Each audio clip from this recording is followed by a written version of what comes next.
How y'all doing out there? What's happening? For video today, gonna be about Steve Wilks not getting his job with the Carolina Panthers and then hiring Frank Reich.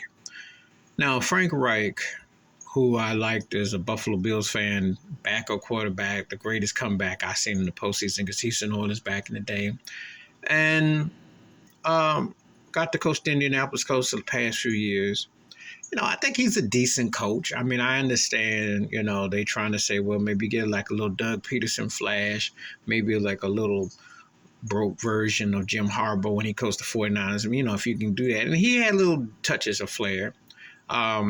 He had Phillip Rivers in the end of his career. The Indianapolis Colts gig ended up becoming like a rest haven for washed quarterbacks. So you had Phillip Rivers, and then you had Carson Wentz. And they didn't really turn out to much anything. And, of course, Jeff George. So you look at that situation.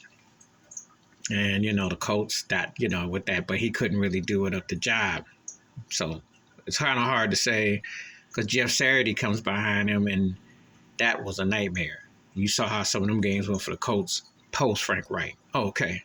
But now we go over to the Carolina Panthers where Matt Rule didn't really do much for them. And with Sam Darnold in a situation, and of course you had Baker Mayfield and all that. Steve Wilks comes in, turns the program to a 6-6 team. They almost give the Tampa Bay Buccaneers all they can handle for that NFC South title. They're within a game or so of the division. And he does something with Sam Darnold. They were playing a decent football for a moment. Not no world beaters, and they weren't like the Detroit Lions. But they were making impressive what he did. And as usual, because the NFL stands for Negroes Forget Leadership, just like his job in Arizona, got him up out of there. And now they bring in Frank Reich.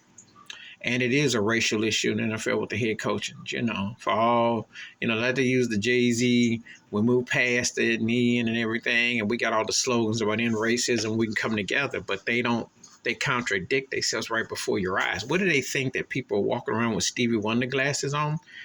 They hardly want any black head coaches, and they sure as heck don't want anybody black calling them out on their racism, institutionalized and systematic. Yes, Steve Wilks should have a job. He should have had that Carolina Panthers job. I can respect Frank Reich to a point, definitely as a person. As a coach, yeah, but he shouldn't have gotten this job over Steve Wilks. That's blatant racism. But that's good old boy country, Carolina.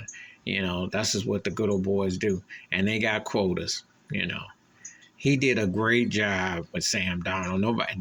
You stuck with Sam Darnold and Baker Mayfield? You did a credible job. You should almost get Coach of the Year consideration. But you know how the NFL stands for Negroes Forget Leadership. How I go. That's my thoughts and takes about Steve Wilks not getting the job Frank Reich are, and that's why Brian Flores got that lawsuit against the NFL, how they treat head coaches with their racist ways. Please hit like, subscribe, work on thoughts and comments, and I do respond. Thank you.